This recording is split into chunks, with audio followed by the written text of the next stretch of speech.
policy has a significant part to play in generating growth and creating jobs, informed and empowered consumers, and can turn up the competitiveness pressure.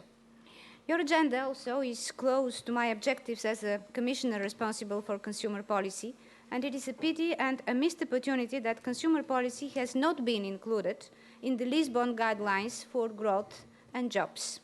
National consumer policy has a major role to play in competitiveness, and this was recognized by those 6 member states who spontaneously included it in their national reform programs. I hope that this can be reflected in the next version of the guidelines, and this is my first remark. Today I want to set out the important contribution that EU consumer policy can make towards our efforts for growth and jobs. First, I should say that the economic underpinning of consumer policy is not well known, and the EU dimension perhaps less so, and I hope to change this. There are 3 important contributions EU consumer policy can bring.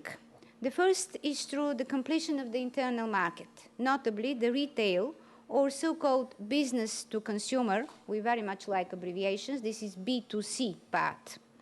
The second is through the intrinsic benefits of consumer policy measures in stimulating competition. Thirdly, I believe we can crank up EU economic performance by giving a greater weight to consumer welfare considerations in many areas across the policy spectrum, from competition and internal market to trade, energy, transport, and telecommunications. What about the retail market?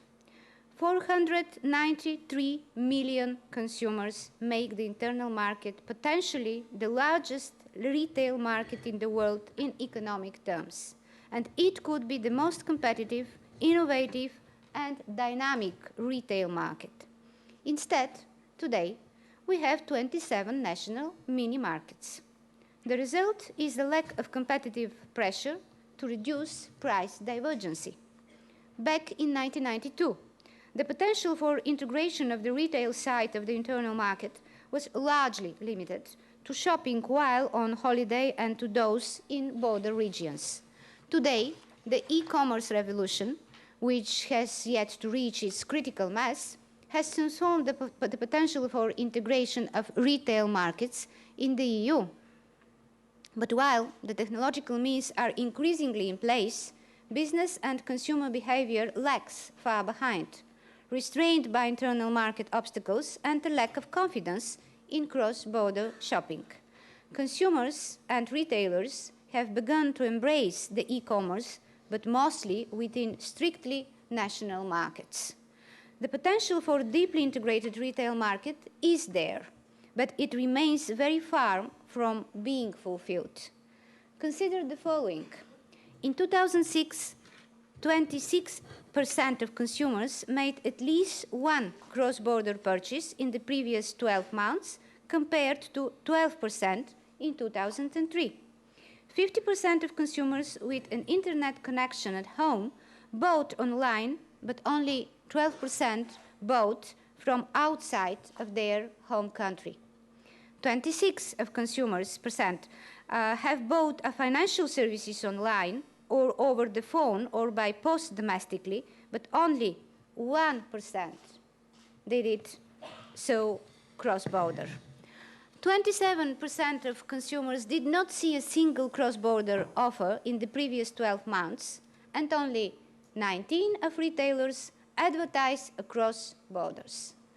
57% of EU retailers, mostly small and medium enterprises, sell through e-commerce, and 49% of them would be prepared to sell cross-border in at least one other EU country. But only 29% actually do so. We have already started to see the competitive effects of e-commerce on the retail sector in some member states, such as UK and Denmark. The transparency and competition it can offer represents a major change in competitive conditions. Ask travel agents, book, CD and DVD sellers if they agree. What is so frustrating is that the potential benefits are not replicated across the national borders. An integrated retail internal market where consumers could compare and purchase from retailers throughout the EU would significantly sharpen competition and reward the most efficient retailers. And it also would help boost the EU external competitiveness if it became a trusted and attractive destination for e-commerce shoppers from around the world, not only Europe. Replicating the conditions of a national retail market at EU level is far from simple. The factors holding back business and consumers are complex, and we need to tackle the regulatory, enforcement, and information obstacles.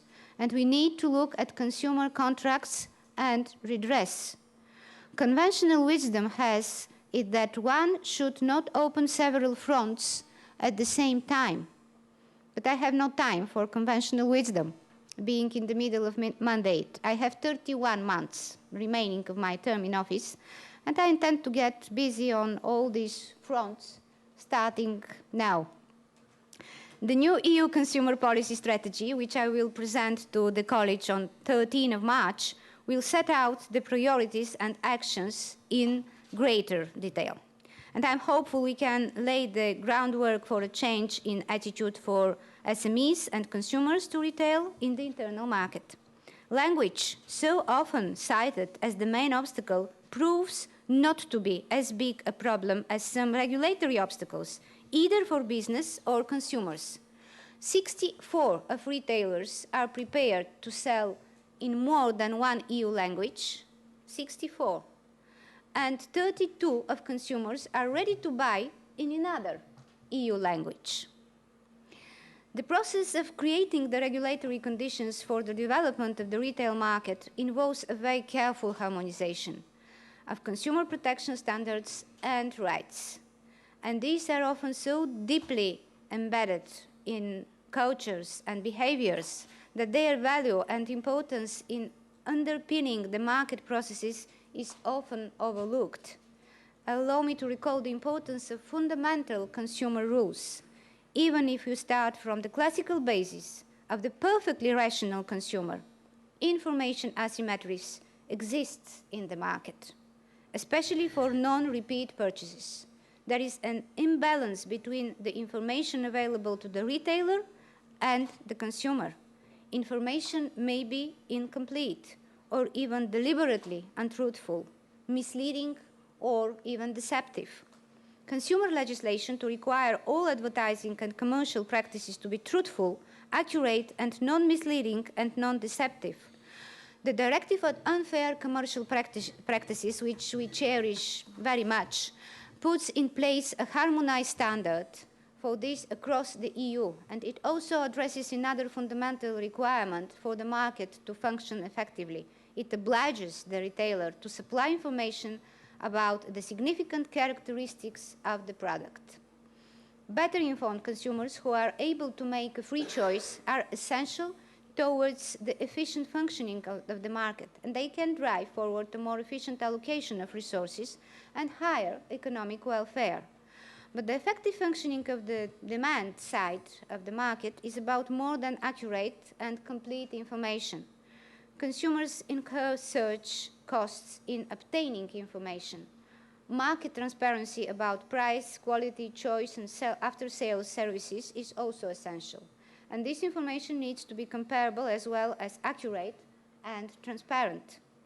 In a goods-based economy, this is simpler. A good example is the directive on unit price indication, which is also under revision of the acquis. It is thanks to EU law that you can compare the unit price of fruit, shampoo, textile, and other products that are sold in units or different size packets. So far, so good. Increasingly, however, we are faced with the need to compare complex and tailor-made services. 15 years ago, consumer organizations printed the various interest rates available for consumer loans, and this is no longer possible, as rates are personalized according to credit scores, making comparison harder. We find a similar situation for services such as mobile phone calls. The proliferation of different tariffs tailored to different needs make comparisons between suppliers very difficult. And some have labeled this phenomenon confusolophy, a term which captures well this element of market failure. It seems increasingly clear that intervention is needed to enable consumers to make informed, rational choices without incurring excessive search costs. If we fail to get this right, there is a large price to pay in terms of competitiveness. Consumers cease to switch suppliers if the obstacles seem too high. A low level of switching in a sector is a sign of the absence of healthy competition. And we have carried out some interesting research in the banking and electronic communications fields on these issues. The evidence is alarming, and this is the next set of figures. We have 30% of internet users who tried to switch provider faced difficulties or gave up because of obstacles they faced. The economic benefits for consumers of a well-functioning retail market are clear in terms of higher individual welfare and better allocation of productive assets. But a well-functioning retail market can do much more for our modern economies. Markets that are responsive to consumer needs are essential to modern knowledge-based economy. Consumers are often the source of inspiration for new technologies and the key driver of innovation. Now, I would like to spend a few moments on the Consumer Strategy 2007-2013, which will be submitted to the College of Commissioners in March. The competitiveness dimension will be at the heart of the forthcoming consumer policy, 2007-2013. And I also think it is essential that consumer policy will be at the heart of the Commission's single market review that is being carried out this year. And I have three main objectives for the strategy, which I'd like first to share with you. I think that empower Europe's consumers is a very important objective. This means creating the right market conditions for them to be able to make informed, considered, and rational choice, and equipping them with the tools to do so.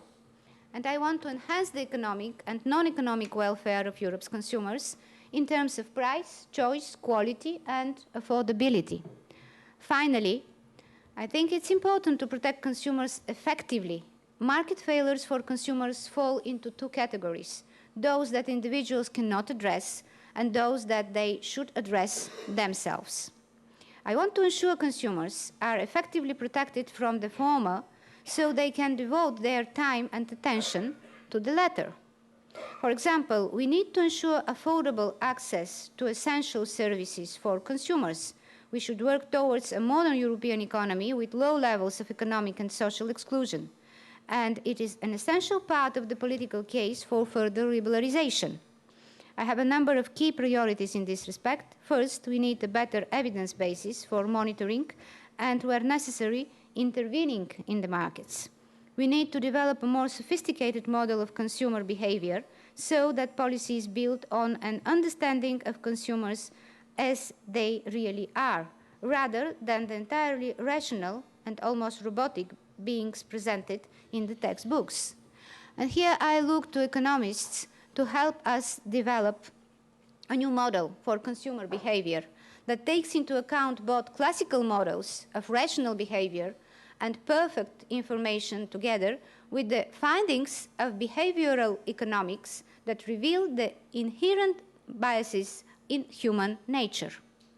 Understanding these biases is crucial to smart consumer regulation, hence the need for more research in this area.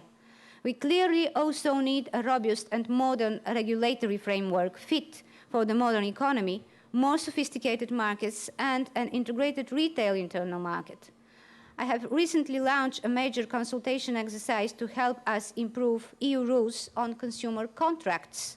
These rules also need effective and responsive enforcement mechanisms that allow national authorities to cooperate in real time. Consumers need both information and education. So do business, especially small and medium enterprises. They need to know what exactly the laws mean to them. The EU can complement national efforts well. And finally, I will seek to bring a greater consumer dimension to many other EU policies: energy, telecom, transport, competition, trade, research, statistics, and of course the internal market could all benefit from a consumer-oriented approach. I believe in an open economy. When faced with narrow national, regional, or sectoral vested interest and protectionist tendencies, there is no better way to overcome them than leveraging consumer interest. Picking winners is generally a poor proposition, except if you pick the consumers. If we let consumer outcomes be the guiding standard for policy decisions, we will hit two birds with one stone: efficient resources allocation and competitiveness on the one hand, and increased consumer satisfaction and therefore increased legitimacy for the EU on the other hand. This is an important bridge between citizen agenda and the growth and jobs agenda. Monitoring markets from the perspective of consumer outcomes is essential to better regulation. And I hope we can develop the monitoring tools of consumer satisfaction and consumer detriment to identify and diagnose market failure. In conclusion, I invite you to work with us to develop the economic dimension of consumer policy, which has hitherto been underplayed.